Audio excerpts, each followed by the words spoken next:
Being misclassified. Now, there's two types of classifications that I want to talk about.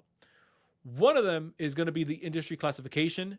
This is going to be how your business is bucketed for regulatory, tax, statistical. I want to add a fourth one here, and that's going to be and for banking reasons.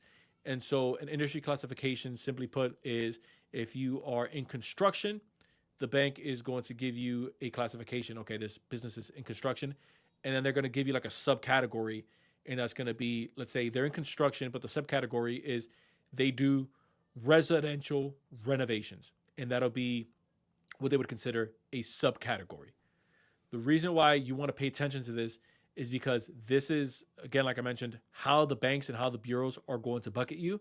And then based off of where you're placed, that's how they're going to grade more so the threshold of how much lending they're either going to be able to give you, or if you fall outside of what they call their lending criteria, their lending appetite, their lending portfolio, that's when you start to land into denials altogether.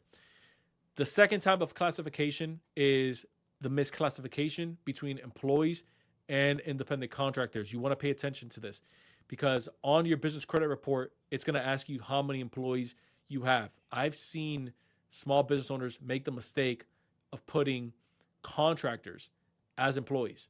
They're not employees. They're contractors. They're paid on a 1099. An employee, number one, because of state regulations, is paid on a W-2. And there's also, again, some state regulations, and that varies by state, not to get too lost into this video. But that also varies by the regulations of the state, pay time off, how many hours they can actually work, do they need insurance, how much insurance coverage do they actually need, like that whole 9 yard. The kind of like the inverse of that is I've seen where you'll have a business owner has people on a W-2, and just because they think that, okay, it's just two assistants, or if, like, it's nothing crazy, I have two assistants, and then the guys that make the big bucks are like my contractors, right? No. You're still going to want to put the two, even if you think it's like a low level role, part-time job, like whatever it is. And I'm not talking bad about assistants. I'm just thinking of a recent file that we were working through.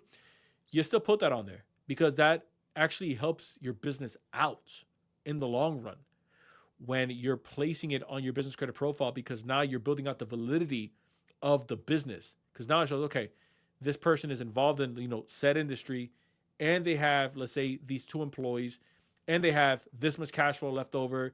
They have this much working capital that they need. They have these contractors. They have this many projects they're picking up. It all has to tell a story. So the classification is important.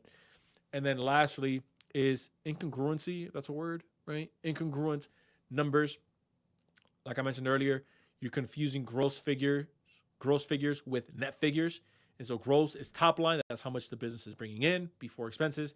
Net figures is after expenses. This is business 101, but I know that most people miss it. But hey, you're here. You're exaggerating your income and your revenue. Again, if I'm talking to you on the personal side, if you're exaggerating your income, be careful with that.